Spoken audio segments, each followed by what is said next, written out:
ನಮಸ್ಕಾರ, ನೀವು ನೋಡ್ತಾ ಇದ್ದೀರಾ ಜಿ ಕನ್ನಡ ನ್ಯೂಸ್. ನಾನು ಶಿವರಾಮು. ದಿನದ ಎಲ್ಲ ಪ್ರಮುಖ ಸುದ್ದಿಗಳನ್ನು ನೋಡೋಣ ವಿಶೇಷ ಸಮಾಚಾರದಲ್ಲಿ.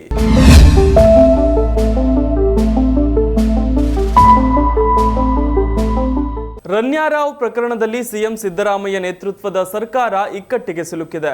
ಪ್ರಕರಣದಲ್ಲಿ ಸಚಿವರ ಭಾಗಿತ್ವ ಇದೆ ಅಂತ ಬಿಜೆಪಿ ಆರೋಪಿಸಿದೆ. ಮುಂದುವರಿದ ಭಾಗವಾಗಿ ಸದನದಲ್ಲಿ ಈ ಬಗ್ಗೆ ಪ್ರಸ್ತಾಪ ಮಾಡೋದಕ್ಕೆ ಬಿಜೆಪಿ ಪ್ಲಾನ್ ಮಾಡಿಕೊಂಡಿದೆ. ಇನ್ನು ಇಬ್ಬರು ಸಚಿವರ ಸಂಪರ್ಕ ಇರೋದು ಬಹಿರಂಗವಾಗಬೇಕು ಅಂತಲೂ ಕೂಡ ಪಟ್ಟು ಹಿಡಿಯಲು ವಿಪಕ್ಷಗಳು ನಿರ್ಧರಿಸಿವೆ. ಆ ಮೂಲಕ ಸರ್ಕಾರವನ್ನ ಮುಜುಗರಕ್ಕೆ ಈಡು ಮಾಡಲು ಬಿಜೆಪಿ ತಂತ್ರ ರೂಪಿಸಿದೆ. ಇನ್ನು ರನ್ಯಾರಾವ್ ಪ್ರಕರಣದಲ್ಲಿ ಸಚಿವರ ಹೆಸರು ಪ್ರಸ್ತಾಪ ಬೆನ್ನಲ್ಲೇ ಮುಖ್ಯಮಂತ್ರಿ ಸಿದ್ದರಾಮಯ್ಯ ಗುಪ್ತಚರ ಇಲಾಖೆಯ ಮೊರೆ ಹೋಗಿದ್ದಾರೆ.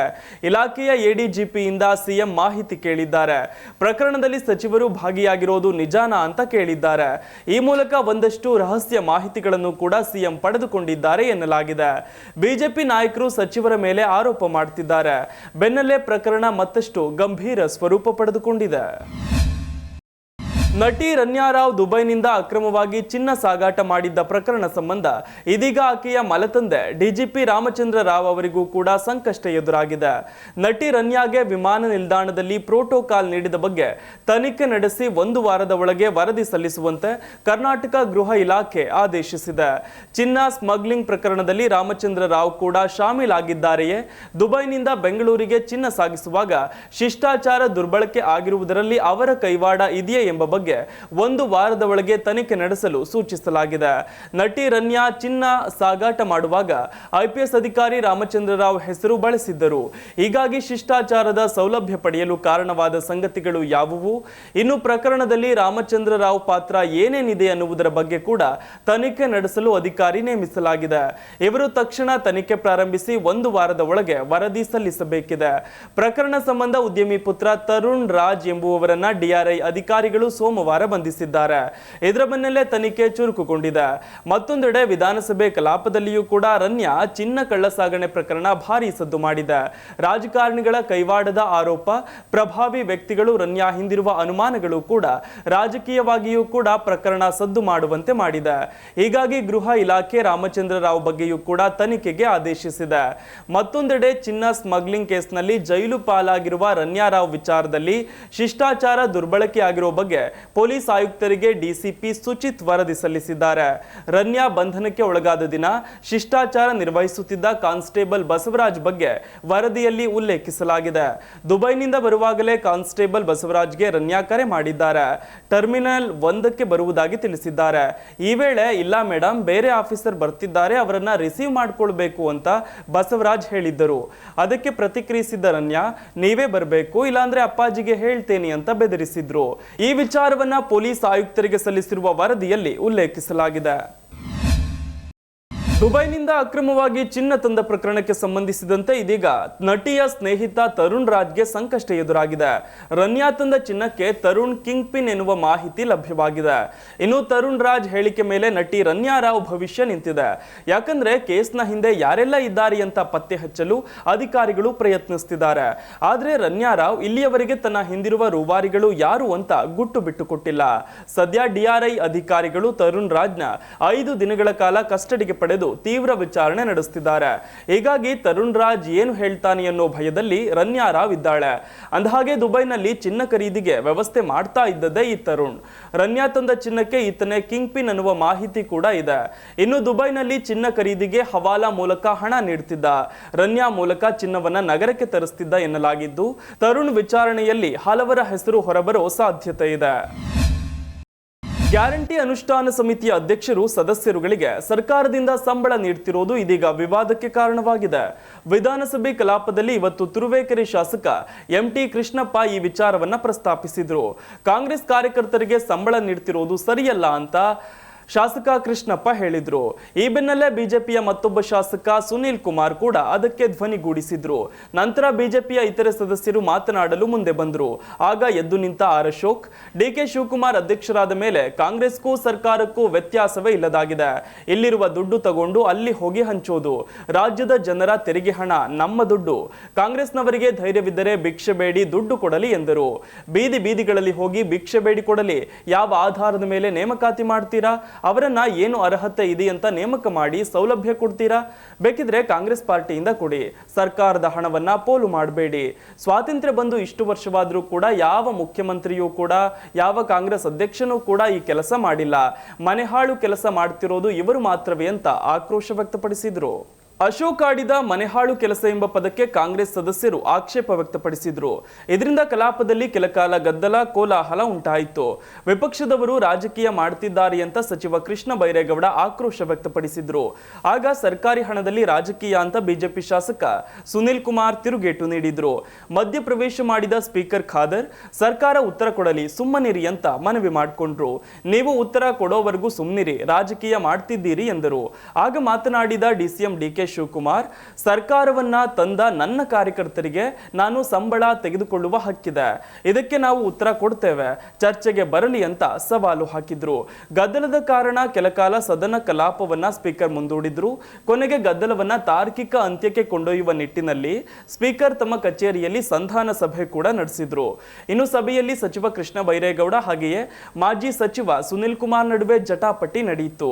ಗ್ಯಾರಂಟಿ ಅನುಷ್ಠಾನ ಸಮಿತಿ ಅಧ್ಯಕ್ಷರು ಸದಸ್ಯರ ಗೌರವಧನ ನೆಪದಲ್ಲಿ ಕಾಂಗ್ರೆಸ್ ಶಾಸಕರು, ಮಾಜಿ ಶಾಸಕರು, ಅತ್ಯಾಪ್ತ ಕಾರ್ಯಕರ್ತರಿಗೆ ಒಟ್ಟು 18.75 ಕೋಟಿ ರೂಪಾಯಿ ಉಡುಗೊರೆ ಕೊಟ್ಟು ರಾಜ್ಯದ ಬೊಕ್ಕಸವನ್ನ ಲೂಟಿ ಮಾಡ್ತಿದೆಯಂತ ವಿಪಕ್ಷಗಳು ಆರೋಪಿಸುತ್ತಿವೆ. ಹೋಳು ಮಾಡುವುದು, ಒಡೆದಾಡುವುದರಲ್ಲಿ ಕಾಂಗ್ರೆಸ್ಸಿಗೆ ಕಾಂಗ್ರೆಸ್ಸೇ ಸಾಟಿ ಅಂತ ಕೇಂದ್ರ ಸಚಿವ ಎಚ್.ಡಿ. ಕುಮಾರಸ್ವಾಮಿ ಕಿಡಿಕಾರಿದ್ದಾರೆ. ಈ ಸಂಬಂಧ ಟ್ವೀಟ್ ಮಾಡಿರುವ ಕುಮಾರಸ್ವಾಮಿ, 75 ವರ್ಷದಿಂದ ಇದನ್ನೇ ಮಾಡಿದೆ, ಮುಂದುವರೆಸಿದೆ. ಕಾಂಗ್ರೆಸ್ ನೀತಿಯೇ ಡಿವೈಡ್ ಅಂಡ್ ರೂಲ್. ಅಂದು ಅಖಂಡ ಭಾರತವನ್ನ ಹೋಳು ಮಾಡಿತ್ತು, ಇಂದು ಬೆಂಗಳೂರು ಮಹಾನಗರವನ್ನ ಹೋಳು ಮಾಡುತ್ತಿದೆಯಂತ ಆರೋಪಿಸಿದ್ದಾರೆ. ದುರುದ್ದೇಶ ಇಷ್ಟೇ, ನಾಡಪ್ರಭು ಕೆಂಪೇಗೌಡರ ಪರಂಪರೆಯನ್ನ ಬೇರು ಸಹಿತ ಹಾಳು ಮಾಡುವುದು. ಗ್ರೇಟರ್ ಬೆಂಗಳೂರು ಹೆಸರಿಗಷ್ಟೇ, ಲೂಟರ್ ಉದ್ದೇಶ ಕೊಳ್ಳೆ ಹೊಡೆಯುವುದು ಅಷ್ಟೇ ಎಂದಿದ್ದಾರೆ. ಅಧಿಕಾರ, ಅಭಿವೃದ್ಧಿ ವಿಕೇಂದ್ರೀಕರಣವಲ್ಲ, ಇದು ಲೂಟಿಯ ವಿಕೇಂದ್ರೀಕರಣ ಅಂತ ಕಿಡಿಕಾರಿದ್ದಾರೆ. ಲೂಟಿಕೋರರಾದ ಮೊಹಮ್ಮದ್ ಗಜ್ನಿ, ಮೊಹಮ್ಮದ್ ಘೋರಿ ಸಂಪದ್ಭರಿತ ಭಾರತ ದೇಶದ ಹಲವೆಡೆ ಲೂಟಿಗೈದರು.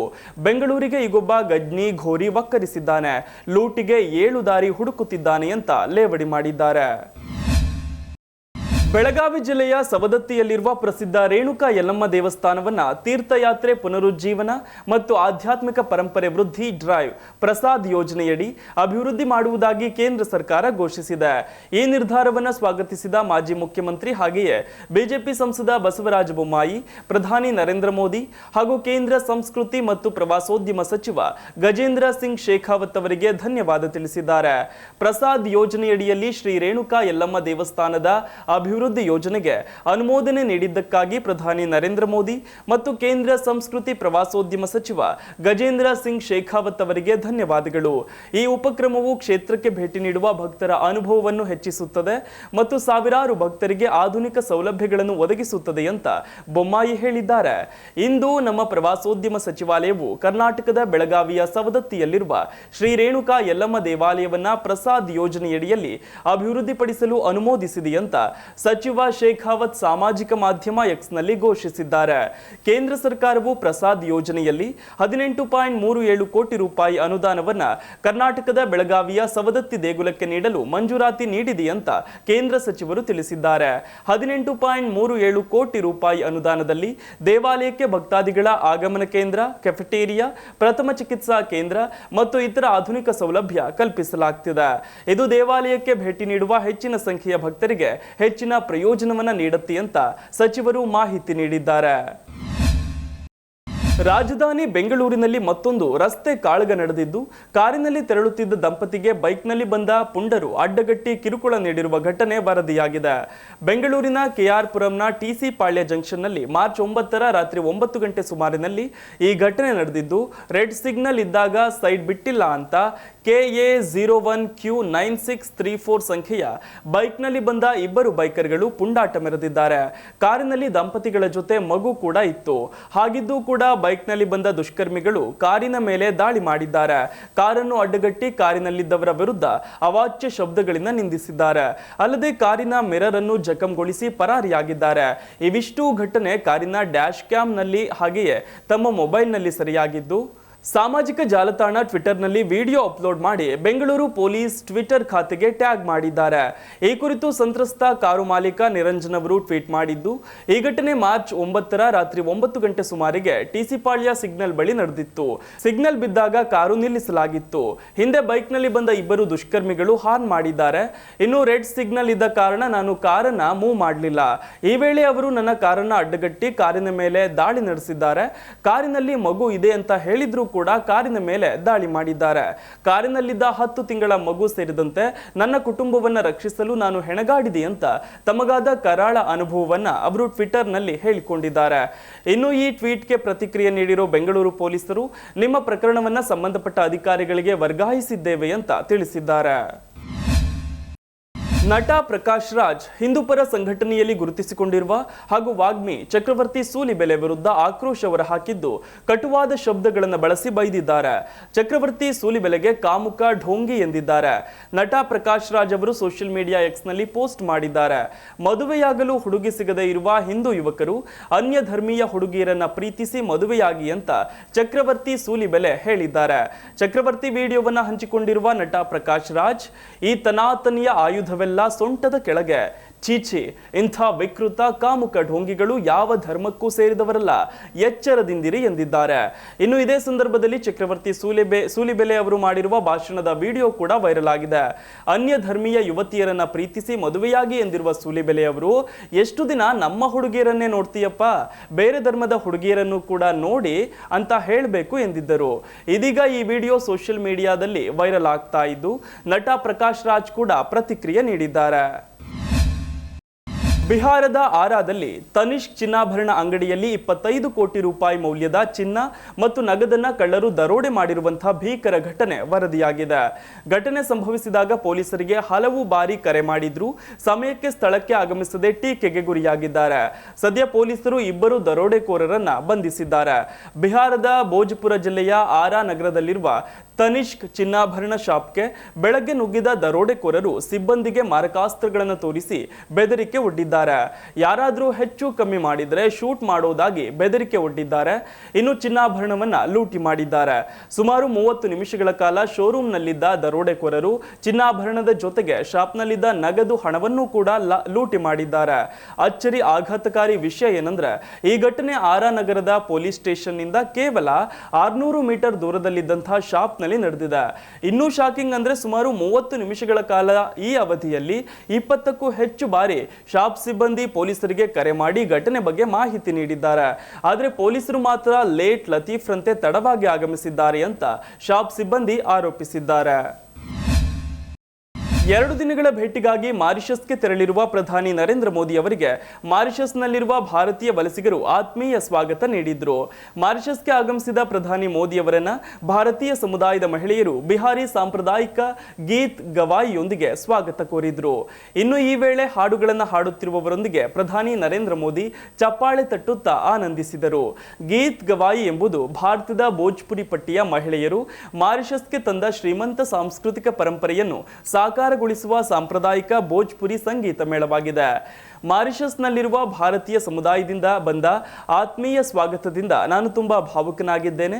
ಭಾರತೀಯ ಪರಂಪರೆ, ಸಂಸ್ಕೃತಿ ಮತ್ತು ಮೌಲ್ಯಗಳಿಗೆ ಅವರ ಬಲವಾದ ನಂಟು ನಿಜವಾಗಿಯೂ ಸ್ಫೂರ್ತಿದಾಯಕವಾಗಿದೆ ಎಂದು ಪ್ರಧಾನಿ ಮೋದಿ ಎಕ್ಸ್ನಲ್ಲಿ ಪೋಸ್ಟ್ ಮಾಡಿದ್ದಾರೆ.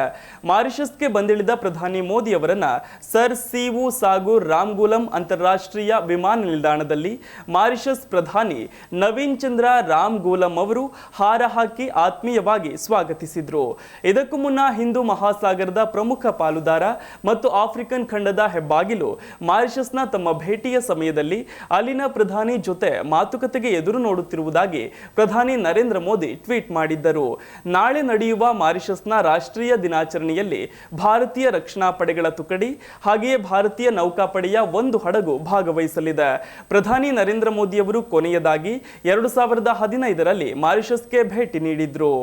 ಇದಿಷ್ಟು ಈವರೆಗಿನ ಪ್ರಮುಖ ಸುದ್ದಿ. ನೋಡ್ತಾ ಇರಿ ಜಿ ಕನ್ನಡ ನ್ಯೂಸ್, ಸತ್ಯವೇ ಸುದ್ದಿಯ ಜೀವಾಳ.